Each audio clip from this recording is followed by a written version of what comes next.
Sa bag na ito ay mga munting mga pasalubong ni Mrs. T nung naroon siya sa Calgary, Alberta, kung saan idinaos yung kanilang CAMDAR. Ito yung asosasyon na kung saan ang mga professional na mga nasa larangan ng healthcare at healthcare, medisina at sa field na yon ay nagsasama-sama para ipakita yung kanilang mga bagong kagamitan, maaaring tuklas.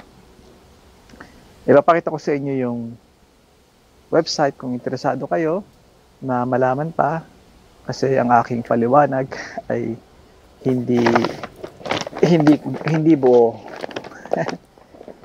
Pero yun ang buong idea nun. Pinapadala si Mrs. T paminsan-minsan. Mga napuntahan na niya ay sa States at dito sa tulad ng Louisiana, New York, Chicago, California, at marami pang iba. Dito naman sa probinsya, I know galing siya sa Newfoundland. Hindi, sa St. John, Winnipeg, at hindi ko na maalala yung iba pa. Pero itong yung last week lang, nung umalis siya ng Huwebes. Umalis ba siya ng Huwebes? Huwebes siya umalis. Tapos hanggang Monday. Kahapon siya dumating, madaling araw na. Kaya Tuesday na yun ng 2:00 ng umaga. Kaya ngayon ay Tuesday nga pala ngayon, Martes. Basura na bukas. Kaya ilang araw din siya doon at nag-enjoy siya kasi hindi siya ng mga sponsors. Kasi pag darating ka doon, may papadala katulad si Mrs. T, pinadala ng Sunnybrook Hospital. They treat their clients well. At nag-check-in siya nag-stay siya sa anong hotel yun? Hotel Arts Kensington, parang ganon. At pinakita sa kanya ang tradition doon sa Calgary, sa Alberta, magagandang pagkain, mga magagandang lugar. Meron siyang na-notice doon na sinabi sa akin na kinuha niya yung ID nila ini-scan yung pumunta sila sa bar. Dinala sila ng sponsor nila doon.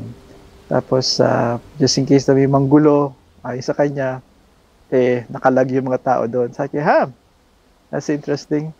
Kasi kilala niya ako, knowing na I think that's a good idea kung yun ang pakay nila. Pero at the same time, ako kasi yung konserbatibong tao na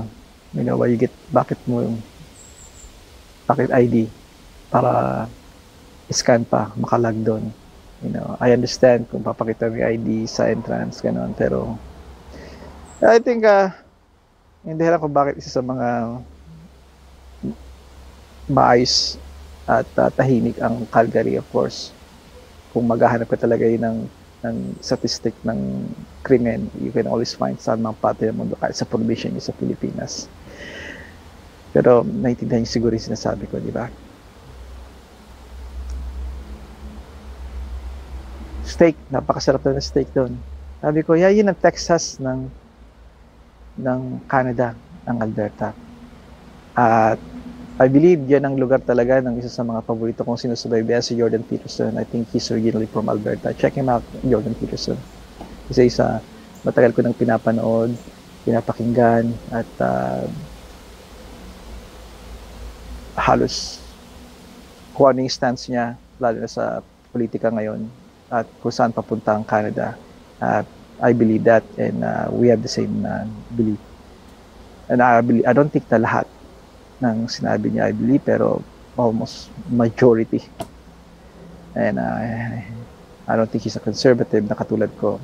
I think he's a libertarian. Kaya check him out. Isa sa mga paborito ko. Tulad rin ni Les Brown. Les Brown, ang unang-una kong paborito. And hanggang ngayon, na-inspire ako sa kanya. And I have his playlist as a reason kung bakit iba yun ang pananaw ko sa buhay.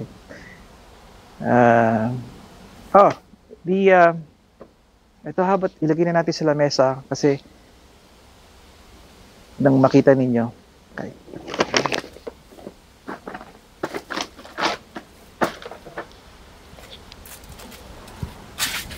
Okay, umpisa na natin. Ito na yung ko sana gagawin doon sa likuran. Kaso dahil may awning na doon, medyo talagang wala ng ilaw doon. Kaya anong oras na ba? Hapon na. Dumidilim na, nag-umpisa ng dumilim. Kaya dito na ang pinakang mahusay.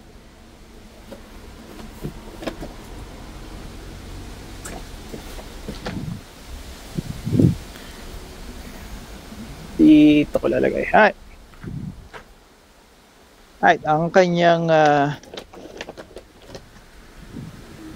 yung mga magazines,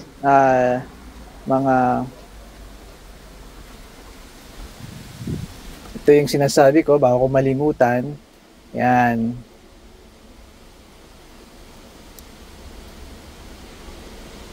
CAMDAR, Canadian Association of Medical Device Reprocessing. Ito yung website nila kung gusto niyo makita yung more information. Diba?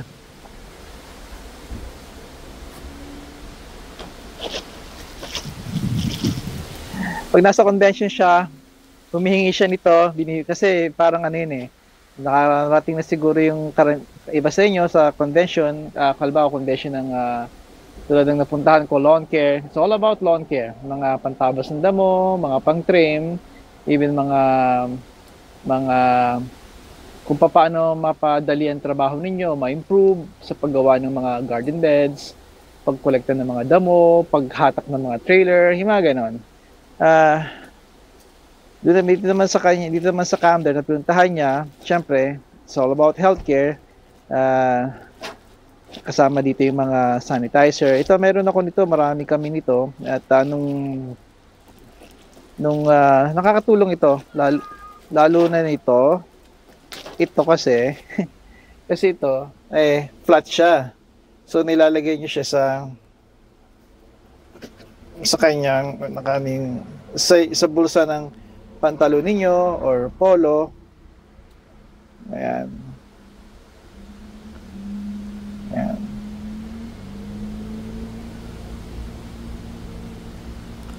Yan ang maganda dito. Diba? Maganda kaya sa mga kotse namin, meron kami ito. Maganda lahat pupunta kayo sa mga, lalo na sa mga farm areas, magandang may ganito kayo. At syempre, ito yung mga vendors, ito yung ito yung mga pen. Sinasamantala niya yan, pinamimigay naman. Binigyan din siya nito pang charge ng phone. Binibigay sa akin, sabi ko sa kanya, nanay or isay na to. Yung mata ko hindi ako makakita, nasilip ako kung blur. I hope hindi to blur kasi hindi ko to magagawa uli Napakaraming ginagawa namin. Ito nga, kinakawil ko lang. Syempre may mga dala siyang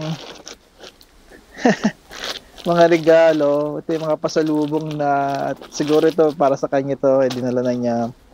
Kinain na rin niya to. Spanish peanuts. Nakuha niya to sa Alberta. Of course, siguro makakita kayo nito even dito sa Ontario, pero may sa Toth, di ba? Biglang umaraw. Hindi yung sikat ng araw. That's good. Kasi umuulan at araw. Ano yung sa atin? Kinakasal na tipaklong ba yun? Ito. Key lime pecans. Pecan. Tayo mga Pilipino, iba-iba mga bigkas, kaya pero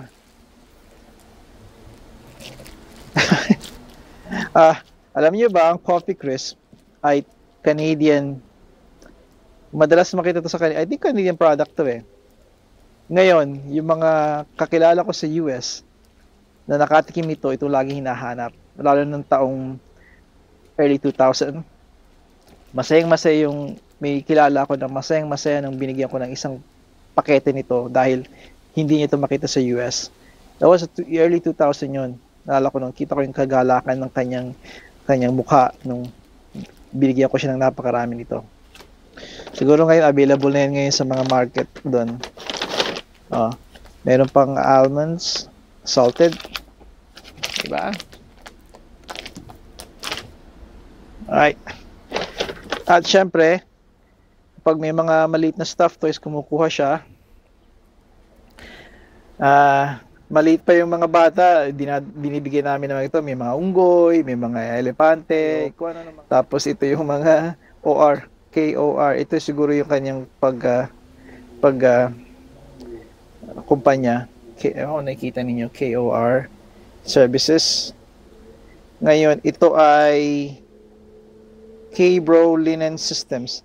May konti akong idea nito. Pag sinabing linen, alam nyo yung mga ginagamit natin pag nasa hospital, yung mga gown, mga pabriko doon na sila ay pag hinuhugasan yon, may mga kumpanya na nag-specialize noon. Kaya I think itong isang kumpanya to, itong kanilang mga ginagawa, nagpo-provide sila ng mga ganito para sa mga surgeons at nurses, at I think even yung mga gowns nga sa mga pasyente, sila ang gumagawa nun, sila ang nagpo-provide nun, sila rin na nag-sterilize o naguhugas. Yun ang kaya ng abilidad na yun ang kayang naalala ko nun. At of course, manita. Ito yung mga pinamimigay doon. I'm sure siguro nakita nyo na to, yung mga ganyan. May mga pangalan to eh. Ito, K-Bro. Okay, so ito ay K-Bro. Tapos, ito ay K-Bro din. K-Bro, BRO. So, nasa linen services sila. Yeah, okay. Isa sila ni Bunsunita ni Junior Lita. At, post more pang spray sa kamay. Natural aromic. Ito ay natural aromic. Eliminates offensive odors.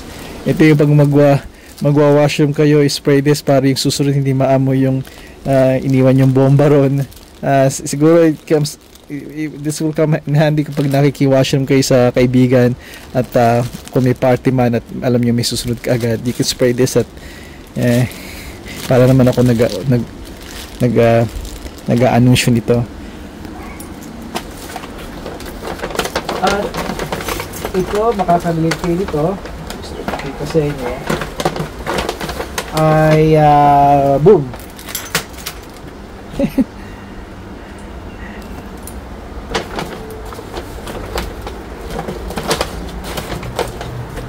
Focus ko ito. Madali lang ha. Focus ko para madali sa inyo, madali sa akin. Ayan, yan pala eh. Okay. Tapos ilalak ko siya. Ayan. Okay. Sabi ko makaka-relate kayo. Tunay. Dahil hindi lang kami ang meron nito. Mga fridge, magnet fridge. Ito ang isa sa mga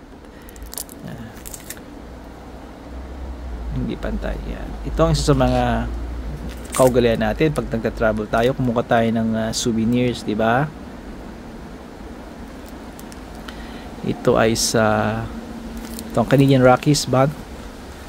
At hindi pa ako nakakarating dito. Pero si Mrs. nakarating na. Kaya sabi nila maganda rito, and tunay na naniniwala ako. Dinala siya nung sponsor niya, tsaka may nakita siyang ang tawag niya ay Amiga. Ano ba to? Ayaw mag-lock. Mga focus. This is nice, di ba? Maliit na plate. Another fridge. Mga fridge to, mga magnetize sila para nakadikit sa inyong fridge. So siya na kaya. At keychain. More about Banff. Yung bang inyong pronunciation dyan. Very nice, ano? At ito yung city, pinakita niya sa akin dito. Pumunta sa isang lugar ko sa nakita yung skyline ng syudad. Yan. I hope maliwanag ito sa inyo kasi sa ngayon blurry na yung paningin ko dito. At ito ang sinasabi ko kung bakit ang Calgary ay Texas ng Canada. Really. Yeah. Dahil sa kanilang mga cattle at syempre may mga oil din sila doon, di ba? At let's hope na ang change ng ating administrasyon ay magbago para tuloy-tuloy magbo-boom ang ekonomiya ng Alberta dahil nandun yung mga minahan ng oil, ng mga natural gas pagdating sa pag-unlad. At pag nangyari yun, bumura ang ating mga gasolina, ang mga fuel, at pagbagsak ng gasolina, pag mura, alam niyo naman kasunod noon, mura, makaka-afford ang farmers na magbaba ng kanilang mga presyo, ganun din ang mga groceries, ang mga truckers na nagdadala ng pagkain sa ating kabihasnan sa urban. So it's all about domino effect, diba? Chain reaction yun. Kaya let's hope for yung bagong leadership sa next year, diba? At ganun din sa ating mga kasama sa Amerika. At you know what? I'm getting tired of this.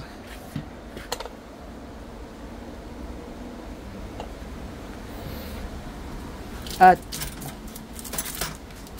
Stampede, hindi pa rin ako nakakarating dito. Come on, focus. Hindi pa rin ako nakakarating dito sa Stampede. Paano ka makakarating, Lakay? Hindi ka pa nakakarating ng Alberta. Ito ang gusto ko. Ayan. Very nice. Kinuha niya yung susi dito, nakakita siya ng susi. Naalala daw niya yung susi sa kanilang doon sa susi nila sa kanilang lumang bahay sa Tarlac. Ayan. At more souvenirs. Banff, yung Banff tawag yun.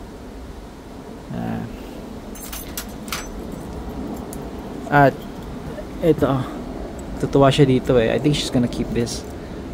Yan.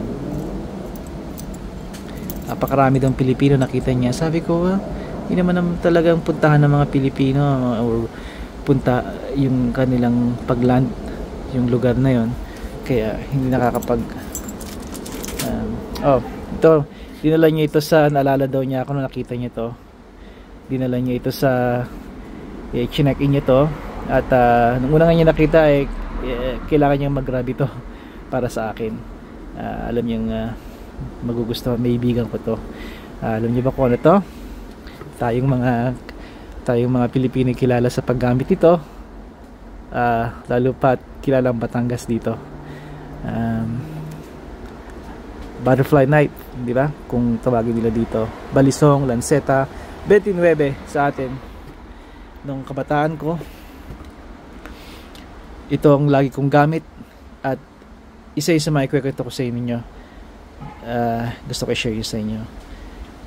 Isa sa mga una kong videos dito, maybe I don't know, 2 years ago or almost 2 years ago, kaharap ko yung aking anak at pinakitaan ko siya nito kasi meron siyang daladala nga nito pero suklay ang gamit. Kaya pinayuhan ko siya ng mga tamang dahil maaaring mapagkama ng weapon yon, at pinakita ko sa kanya yung kakayanan ko, kung ano yung kaya kong gawin dito, na back then yun ang, ngayon sa internet napakaraming mga exhibition na ginagawa nito, and I'm very impressed. Yun naman hindi ko kayang gawin, pero sa Pilipinas ay ito yung mga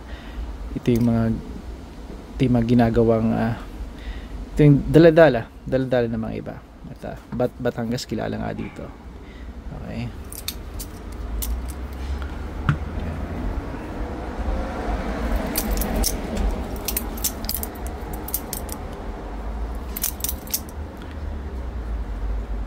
I'm rusty na.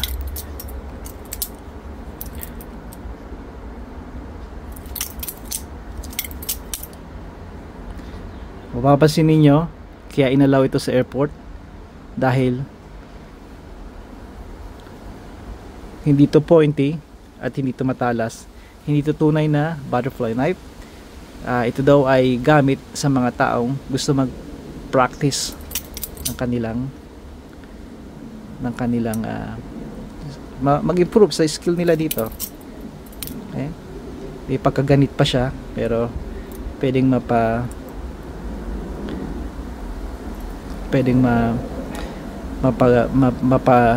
mapadulas pa. Yan, simple lang. I know a few tricks back then, pero I don't think maybe in time I'll show you, pero yun lang ang pinakang very common na ginagawa ng mga tao nun. I'll tell you more about this kasi maybe in time. Okay, so yun ang mga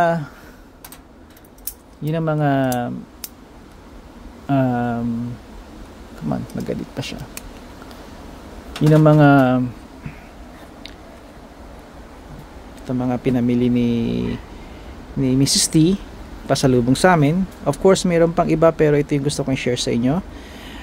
Isa pa, I believe na ang pag-share sa online ay nasa sa atin yun, kung ano yung kaya nating i-share. I encourage yung mga iba, kababayan ko, na mag-umpisa mag-vlog, lalo na nandito kayo sa North America. Just I encourage you na mag-vlog kasi maganda rin. Kailangan ko lang kayo na paalalahanan na huwag ipakita lahat. Magtira kayo sa inyo. Yun lang na gusto nyo, na hindi makaapekto sa pribado nyong buhay. Kasi naniniwala ako na tayo ay tayo dapat mag-reserve ng isang bagay na para sa atin lang, para sa pamilya. Mapa isang lugar yon or yung ating parte ng buhay, may control tayo. Yun ang sinasabi ko. At hindi naman mahirap yung gawin kailangan lang magdahan-dahan. Kaibigan, hanggang sa muli, padayon.